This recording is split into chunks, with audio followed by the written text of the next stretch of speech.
My beloved, my cherished soul travelers, children kissed by the light of purpose and carved from the strength of ancient stone. Lend me your hearts and your listening, for there is a whisper floating on the breath of time, and that whisper grows louder with every heartbeat. It says, beware, be aware, be awake, you who are chosen. You who walk not merely with feet but with a calling. You who have felt the pressure of purpose placed heavy on your shoulders. There are dates written in the folds of destiny that call for your stillness and your discernment. And July the 10th and 11th are such dates. Let me speak this plainly, and let my voice ring with the depth of truth. These are not ordinary days. These are days pregnant with spiritual meaning. Days soaked with warnings and revelations. Days where the veil between the seen and unseen becomes as thin as silk. And if you are not mindful, if you do not anchor yourself in the divine, you will be swept into storms you do not understand. My beloved, there are moments in life that seem to pass by like any other. The sun rises and the sun sets. The wind whispers through the trees, and we continue on with our daily walk. But, O child, there are also sacred moments, divine intersections, when heaven leans in close to the earth, and time is no longer just time. It becomes holy. It becomes heavy. It becomes a carrier of warning, of promise, of transformation.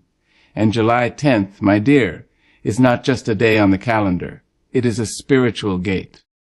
It is the hush before the trumpet. It is the weight of prophecy wrapped in the quiet disguise of ordinary hours. Now listen close, not with your ears, but with the drumbeat of your soul. For this message is not dressed in thunder, but in the soft spoken wisdom of the Spirit. You see, God does not always shout. Sometimes he speaks in whispers, in the stillness of your room, in the fluttering of your heart, in the dream you cannot forget. And he is whispering now, my child, be watchful, be wise, be hidden in me. For July 10th is the beginning of a shaking, a revealing, a separation between those who walk by faith and those who walk by sight. This day carries within it the seed of a divine test. You may not recognize it at first. It won't come labeled as a trial or trial marked with neon signs.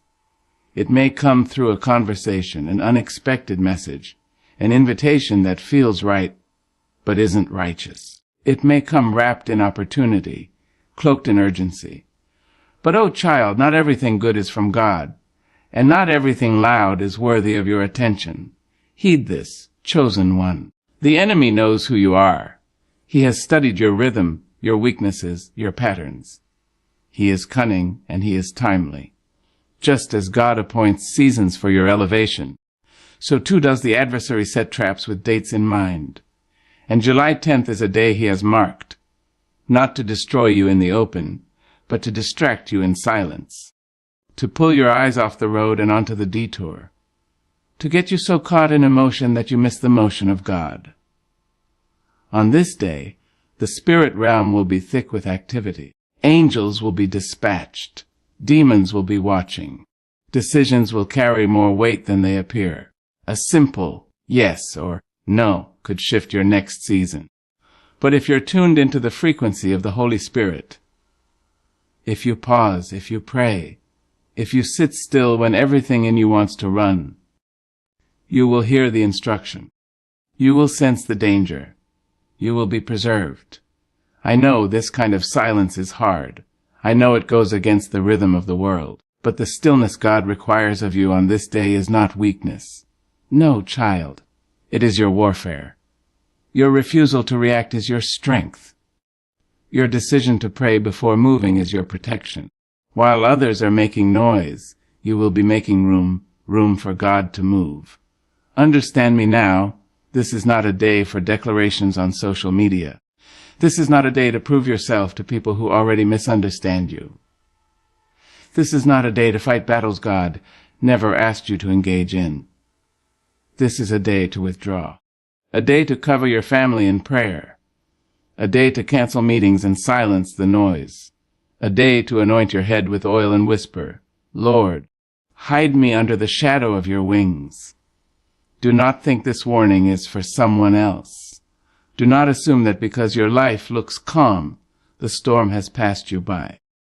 The most dangerous winds are the ones you cannot see, and sometimes the fiercest battles are fought in the quiet. In your mind, in your heart, in the moments when you are tempted to act from flesh instead of faith. July 10th may come and go with no thunder, no lightning, no obvious chaos. But do not be deceived by peace that is only skin deep.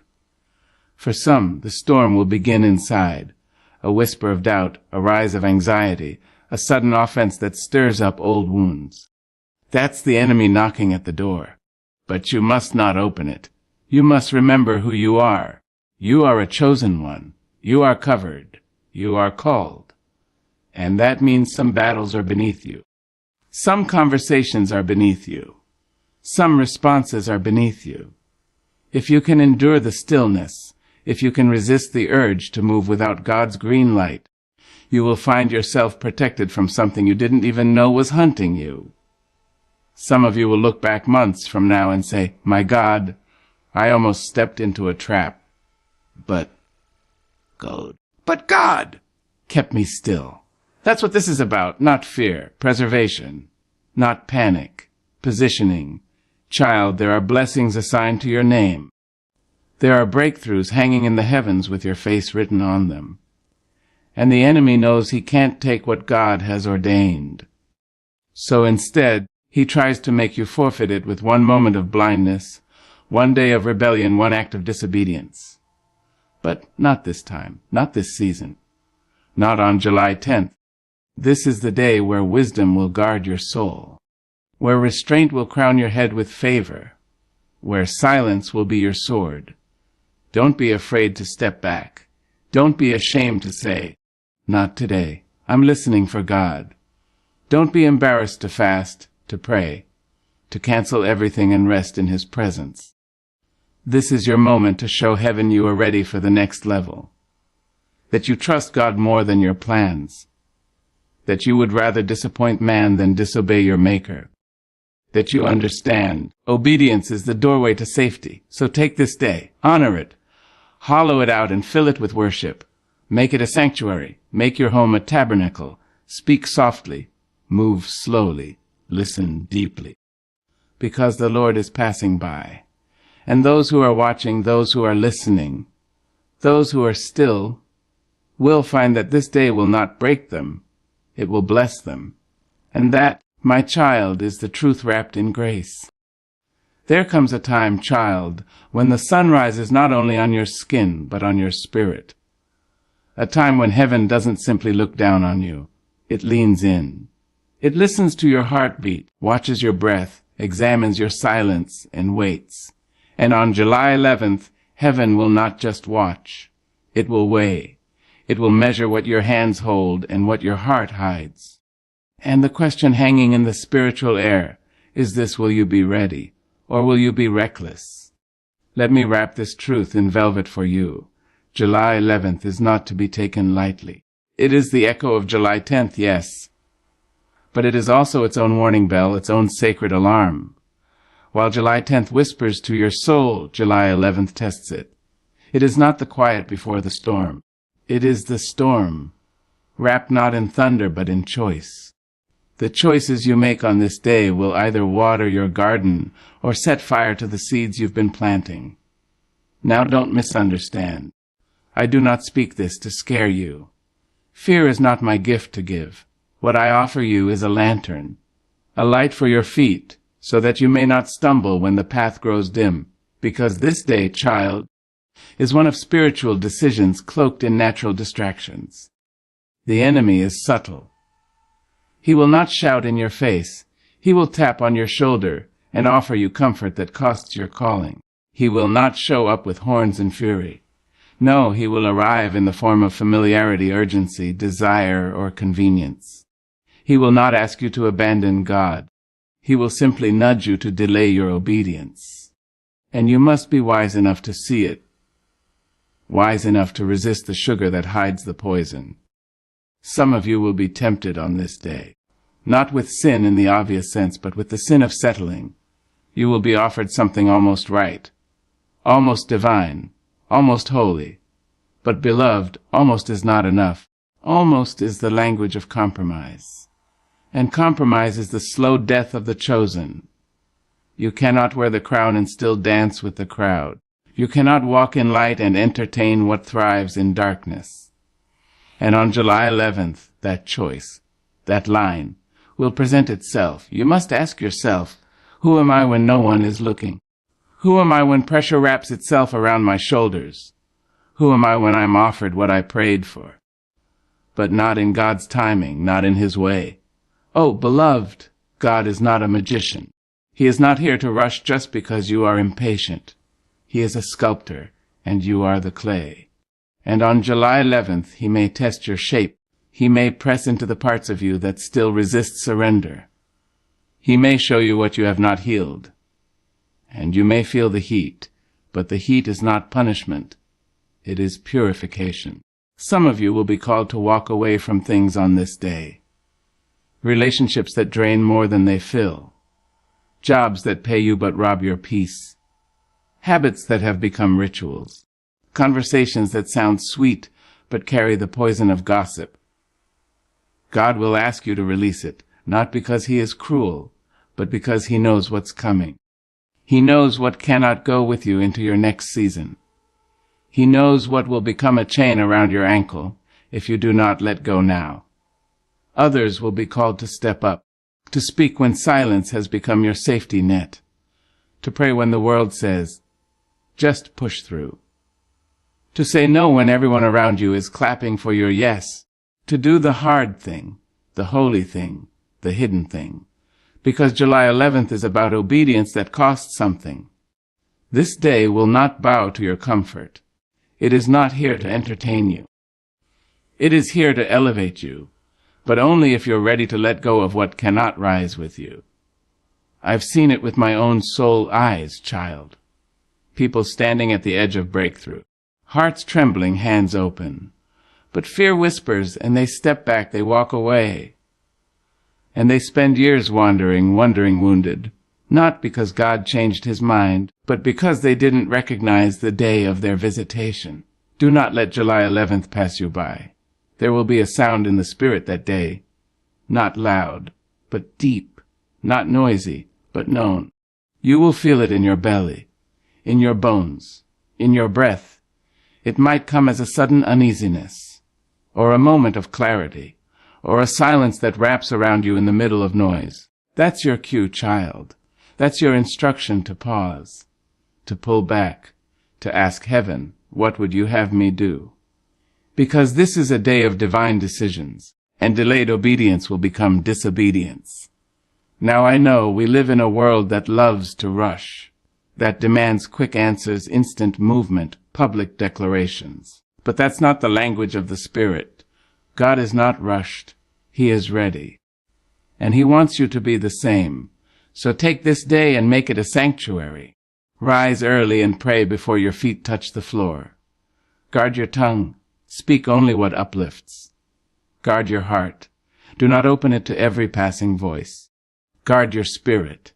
Cover it with the Word. July 11th is not for spectacle. It is for strategy. Heaven is aligning things behind the veil, and those who are listening, watching, obeying, they will walk into unshakable favor. They will be preserved from attacks they never saw.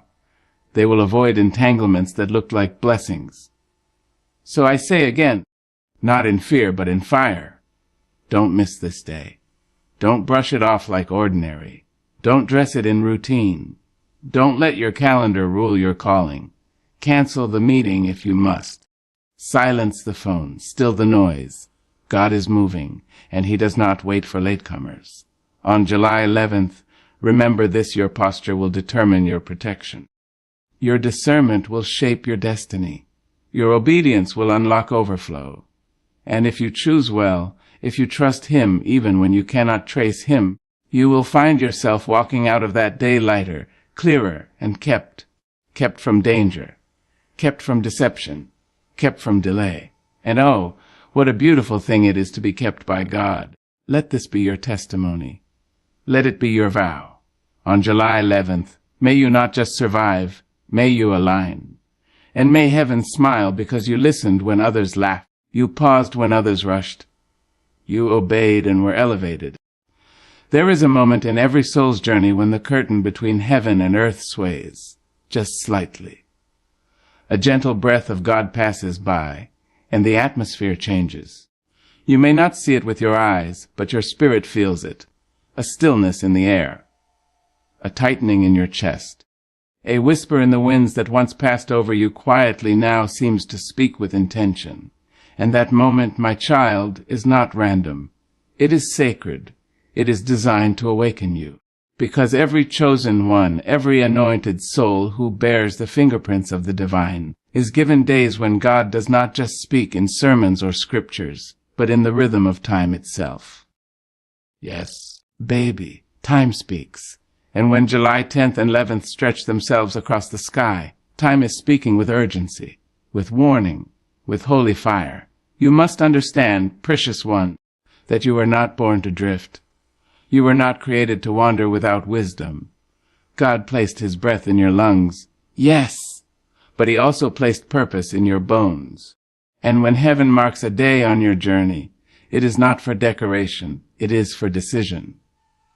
The decision, beloved, is this: will you lean into the Spirit or lean on your senses?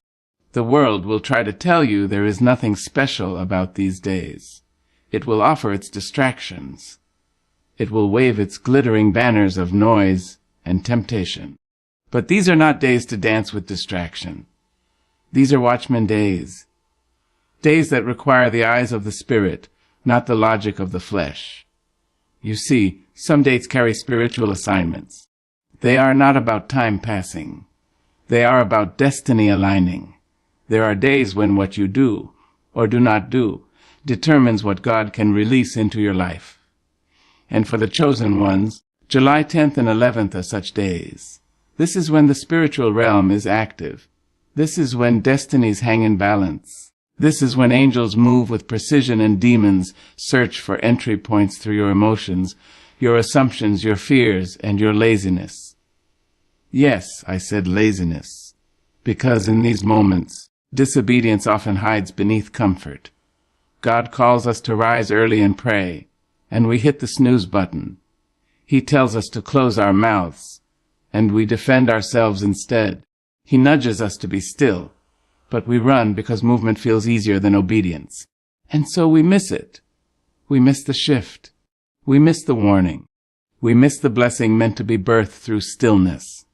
Let me tell you, my sweet, chosen childish spiritual sensitivity is a shield.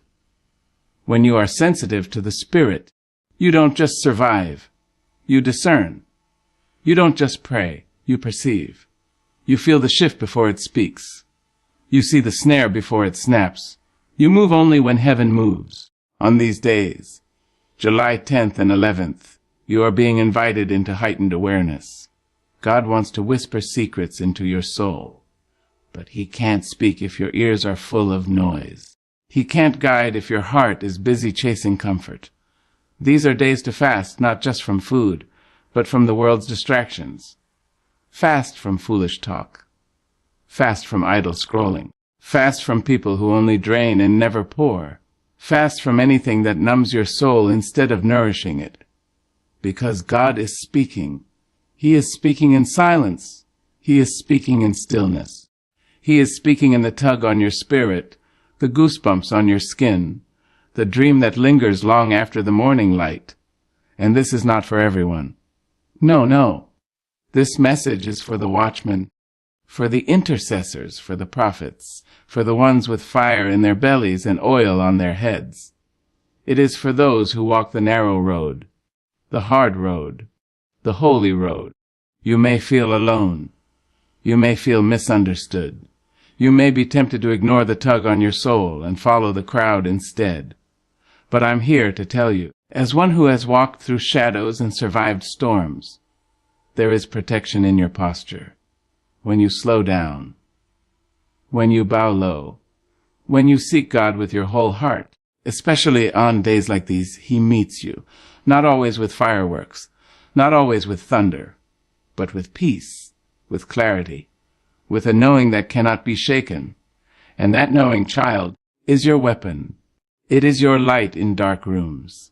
It is your compass when maps fail. It is your anchor when storms come. Because storms will come. Some of you are on the edge of a breakthrough. Others are in the middle of a test.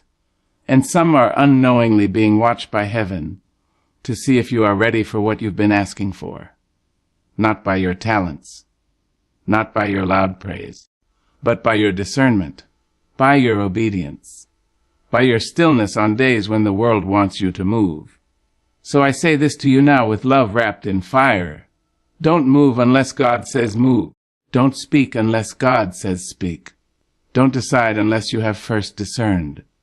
Because July 10th and 11th will not make noise. They will not come with billboards. They will not announce themselves with lightning bolts. They will pass like any other day. But what happens in the Spirit will shape your months to come. And I do not want you looking back with regret, saying, if only I had listened, if only I had paused, if only I had known. Now you know. Now you have been warned. Now you are accountable. So rise early, my dear. Light your candle and pray. Anoint your doors and guard your words. Sit in silence and ask heaven for eyes to see. Because the chosen ones are not just called, they are prepared. They are not just gifted, they are trained. They are not just anointed, they are aware. Be aware. Be alert. Be still. And you will not only avoid the traps, you will inherit the treasures. For obedience in these sacred hours is more precious than gold, and silence, when God commands it, is louder than 1,000 voices. Amen.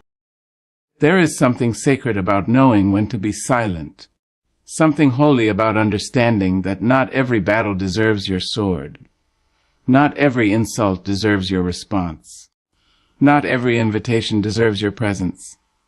You see, my child, there is a power in silence that noise can never touch. There is a depth in stillness that shouting will never reach.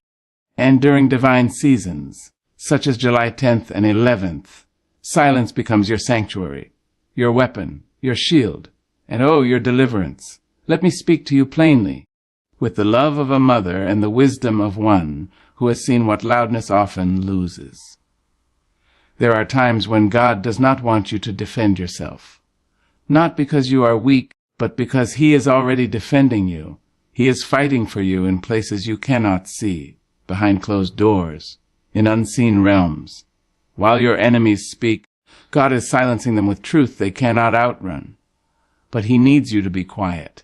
Yes, child, be quiet. Not out of fear, not out of defeat, but out of trust. Silence, in the hands of the chosen, is not passive. It is active obedience. It says, God, I trust you more than I trust my words. It says, Lord, I will not build my case. I will rest in yours. It says, Father, I will not clap back. I will step back. And that's what these 2 days demand of you. Not just reflection, not just stillness, but holy silence, the kind that closes your mouth and opens your spirit. Because the enemy knows, if he can provoke you into reaction, he can delay your destiny. If he can get you talking when God has asked you to listen, he can pull you out of position. If he can bait you with gossip, with pride, with petty arguments, with drama, he can slow your progress without ever laying a hand on you. Oh, my dear, he doesn't need to destroy you if he can distract you. So he'll send the text. He'll send the misunderstanding. He'll use someone close to say the thing that cuts deep. And your flesh will rise up and say, respond, defend, explain. But your spirit, if you are still enough to hear it, will whisper, be silent, be still. Let God speak for you. These 2 days are a spiritual courtroom. Heaven is watching. The enemy is accusing. And God is sitting on the throne as the righteous judge. But baby, you cannot act as both the plaintiff and the witness. You cannot be your own lawyer and expect divine justice. You must step back and let the advocate, the Holy Spirit, do his work. He knows the law. He knows the truth. And he knows how to bring justice in ways no human hand ever could. Silence is not just about your mouth either. It is about your posture, your attitude, your response when provoked. Silence says, I'm not engaging. I'm not explaining. I'm not stepping out of character for anyone or anything. It is not retreat. It is spiritual maturity. It is the strength of restraint. It is the grace of knowing that every moment is not yours to fill with words. Some of the greatest victories are won in silence. The Israelites didn't shout until the walls of Jericho had to fall.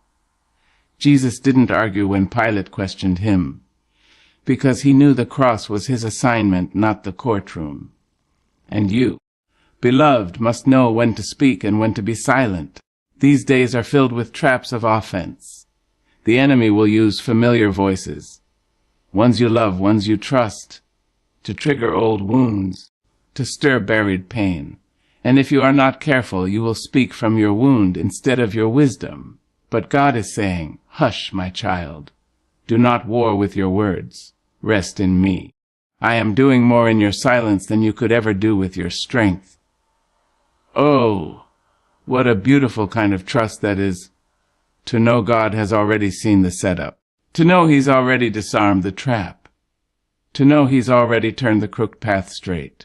But He's asking you to do just one thing: be still. Be silent. Let Him move. Some of you are carrying promises that are close to birth. But a woman in labor does not stop to argue in the hallway. She does not respond to every voice that speaks. Her only job is to breathe, to focus, and to push at the right time. And you, child, are in labor. Labor with purpose. Labor with promise. Labor with destiny. But you cannot push if your mouth is full of bitterness. You cannot birth what is holy if your hands are clinging to pettiness. And you certainly cannot walk into elevation if your heart is heavy with revenge. So lay it down. The need to be right. The need to be heard. The need to have the last word. Let July 10th and 11th be days of silence, so loud that the heavens respond. Let your quiet be so deep that angels descend. Let your trust in God be so strong that the enemy trembles, because he knows you cannot be provoked. And trust me, beloved, when you choose silence, you invite God's voice to speak louder. When you step back, He steps in. When you let go of the need to control, He takes full control. These are not just dates. They are opportunities, not for revenge, but for release. Not for speaking out, but for bowing low. Not for shouting louder, but for listening deeper. Because in your silence, you will hear things others miss. You will see signs others overlook, and you will stand in victory while others are still arguing in defeat. I urge you, with all the love I have in my soul, make these days holy. Guard your mouth. Protect your peace. Preserve your energy. And let your silence speak on your behalf. Because God is still the God who shuts mouths and opens doors.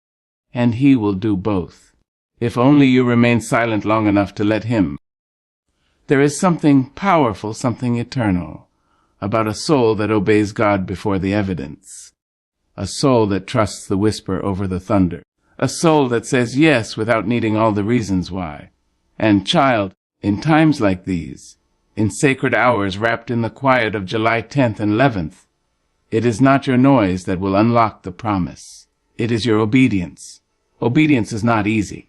No, my dear, it is often a lonely road. It requires courage, not applause. It demands faith when there are no signs, no confirmations, no crowd to cheer you on. It is the trembling hand reaching out in the dark, saying, Lord, if you lead me, I will follow. It is the heart whispering, yes, even when the path is unclear, even when the flesh is weary, even when nothing in the natural seems to agree with the command. You see, people talk of faith like it's a song, sweet and melodic. But true faith, obedient faith, often sounds like silence. It feels like isolation. It walks through wilderness, and yet it is the bridge between promise and fulfillment. Now, in these divine days we've been given, these July hours full of spiritual weight, God is not asking you to explain yourself. He is not asking you to understand every twist and turn. He is simply asking, will you obey? Will you trust the tug on your spirit? Will you turn down the noise to hear his voice? Will you move when he says move, even if it costs you your comfort? That is the kind of obedience that invites heaven's involvement, the kind that makes angels lean forward and demons retreat. That is the obedience that separates the anointed from the average, the called from the casual. But obedience doesn't always come dressed in grand decisions. No, beloved. Sometimes it's small, hidden in your daily choices. The phone call you don't return. The place you choose not to go. The opportunity you walk away from because your spirit feels uneasy. You may not even know why God said no, but you trust that he sees further than you can. And that trust, that kind of trust, is rare. It is precious. It is obedience with teeth. Obedience that bites down on fear and swallows doubt whole. Let me tell you something, child. Obedience often looks like loss before it looks like reward. It may look like missing out. It may feel like being overlooked. But in reality, it is divine positioning. You are not losing when you obey. You are being set apart. You are not being punished. You are being prepared. And the very thing you surrender may be the thing God transforms into greater glory down the road. Some doors you'll be tempted to open in these days will not be sent by God. They will be tests. They will glitter. They will glow. They will speak to your flesh and whisper to your ambition. But if your spirit is sharp, if your soul is anchored, you'll feel the hollowness behind the glamour. And when God says no, even if everything in you wants to say yes, obey. When he says wait, even when the pressure says go, obey. When he says be still, when your emotions are crying out for action, obey. Because obedience is not just about rules. It is about relationship. It says, God, I love you more than my own desires. I trust you more than my plan. I surrender even the parts of me I don't understand. And oh, the peace that follows that kind of surrender. Oh, the safety that lives on the other side of obedience. You won't always see what God is protecting you from. You won't always see what he's working behind the veil. But obedience keeps you in alignment. It keeps you covered. It keeps you in the flow of divine timing. Let me tell you, the reason some people don't see the promises of God is not because they aren't called. It's because they stopped obeying. They got tired. They got distracted. They chose comfort over conviction. But child, you must choose differently. Because these 2 days, these seemingly ordinary days, are not ordinary. They are sacred checkpoints. They are thresholds. And obedience is the key that will either open the next door or leave you circling in the hallway. You've prayed for clarity, and now God is giving it. But it will come in the form of instruction, not explanation, and how you respond will determine how he moves next. The beauty of obedience is that it invites intimacy. The more you obey, the more God trusts you. The more you listen, the more he speaks. The more you yield, the more he reveals. And before long, you're not just surviving spiritual storms. You're walking on water. You're not just enduring seasons. You're shaping them with your yes. Because obedience, dear one, is the language of legacy. It outlives you. It covers your children. It heals your bloodline. It unlocks generational blessings. So don't treat this moment lightly. Don't shrug off what heaven has highlighted. Don't silence the whisper, because it doesn't come with thunder. Your obedience in this hour is not about these 2 days alone. It's about the next 2 years, the next 2 decades, the next 2 generations. It is setting the course for what comes after. So rise early, bow low, listen closely, and above all else, obey quickly. Because on the other side of your obedience is protection, promotion, and the kind of peace that only God can give. And when July 12th comes, and the world moves on as if nothing happened, you will know deep in your spirit, something shifted because I obeyed. And heaven will say, Well done, child. Well done.